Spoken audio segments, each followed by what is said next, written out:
Imagina esto, tienes una empresa, cambias al fundador, cambias al CEO, cambias al equipo, cambias el logo, el producto, el discurso, el país, incluso los valores oficiales. Un día miras alrededor y nada es igual que al principio. Pregunta incómoda, ¿esa marca sigue siendo la misma? ¿O es un cadáver operando con otro nombre en la tumba equivocada? La filosofía lo llamó el barco de Teseo. Cambias una tabla, sigue siendo el mismo barco.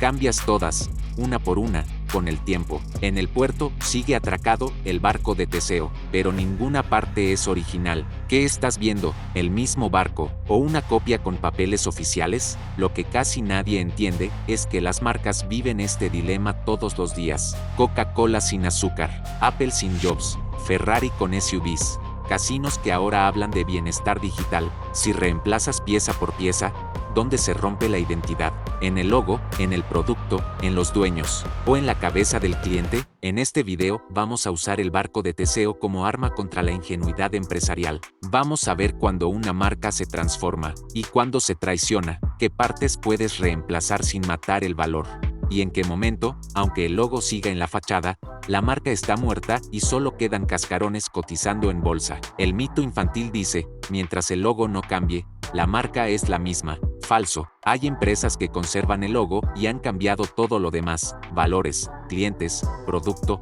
cultura interna. Son disfraces, cascarones con identidad de alquiler. También existe el mito opuesto. Para evolucionar hay que romper con todo el pasado. Otro error caro. Las marcas que sobreviven décadas no destruyen su barco de Teseo, lo reconfiguran manteniendo un núcleo, una promesa, un enemigo, una sensación. Lo demás es descartable. Psicológicamente, una marca no vive en tus oficinas. Vive en el cerebro del cliente. Es un atajo mental. Cuando veo X, espero Y. Si cambias todo y le sigues llamando igual, no estás innovando. Estás saqueando un atajo ajeno. Funcionará hasta que la gente note que Y ya no llega. Aquí está la verdad incómoda. No decides tú si tu marca sigue siendo la misma, lo decide el mercado. Tú puedes cambiar piezas, uniformes, discursos, pero si rompes el patrón emocional que sostenía esa identidad, lo que tienes no es renovación, es suplantación. Tomemos un barco real, Apple. Apple de garaje, Apple de Jobs, Apple sin Jobs, Apple que vuelve a llamarlo, Apple de iPhone omnipresente. Mismas 8 letras, misma manzana, pero capas de identidad completamente distintas. Primera versión, Apple como rebelde. Think Different, el barco de los locos que desafían a IBM, a Microsoft, al gris corporativo. El núcleo no era el ordenador, era la narrativa.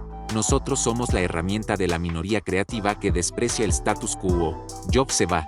Llega la Apple corporativa de los 90. El barco cambia piezas, ejecutivos de manual, portátiles grises, productos sin alma. ¿Seguía siendo Apple? Legalmente sí. En la mente de muchos, no. Era ese fabricante raro de ordenadores caros que ya no sabes para qué existen. El núcleo se había diluido. Cuando Jobs vuelve, no revive el pasado. No intenta reconstruir el mismo barco tabla por tabla. Cambia casi todo: catálogo, estética, colores, hasta el logo pierde el arco iris. Pero rescata el núcleo.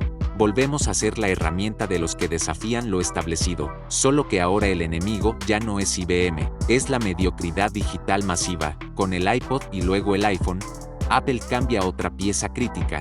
Deja de ser solo ordenadores para creativos y se convierte en dispositivo central de tu vida. Cambia hardware, modelo de negocio, se vuelve gigante, pero mantiene un hilo, control obsesivo de la experiencia y promesa de simplicidad agresiva. Hoy, Apple factura con servicios, con comisiones, con una tienda de apps que es más banco central que catálogo. Trabaja con el establishment, no contra él. Muchos de sus usuarios ya no son rebeldes, son masas dóciles atrapadas en el ecosistema. ¿Es el mismo barco de Teseo? Depende de a qué núcleo te aferres. Otro barco, Netflix, de envíos de DVD por correo, a plataforma de streaming, a productora global de contenido. Mismas letras, rojo similar. 3 modelos de negocio diferentes. Lo que no cambió fue el núcleo. Acceso cómodo a entretenimiento bajo demanda. El soporte mutó, la promesa, no. Y el ejemplo inverso, BlackBerry. Cambió hardware, añadió pantallas táctiles, actualizó iconos, pero no reemplazó a tiempo el núcleo. Su barco seguía anclado a teclado físico para ejecutivos de email.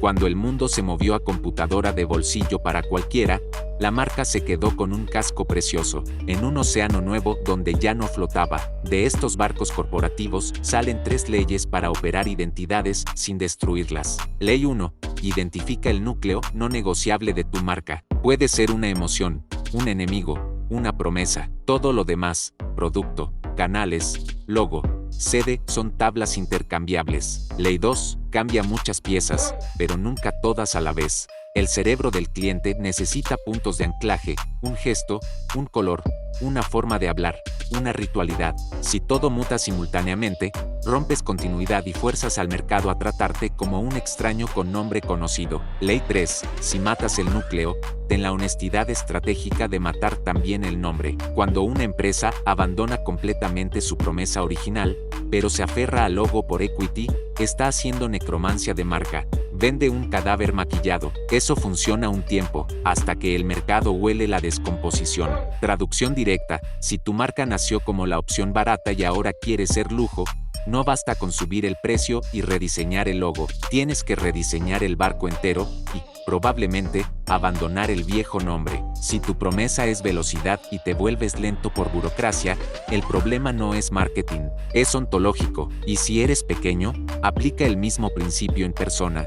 Si cambias de sector, de estilo, de discurso, pero sigues usando la misma marca personal, pregúntate si tu núcleo sigue vivo, o si te estás escondiendo detrás de un nombre mientras eres otra cosa. El barco de Teseo no es un juego filosófico abstracto, es radiografía de cualquier identidad que quiera durar. Empresas, marcas personales, incluso países. Si cambias todo, pero repites el nombre, estás apostando a que nadie note la fractura. El mercado siempre termina notándola. Mírate con frialdad.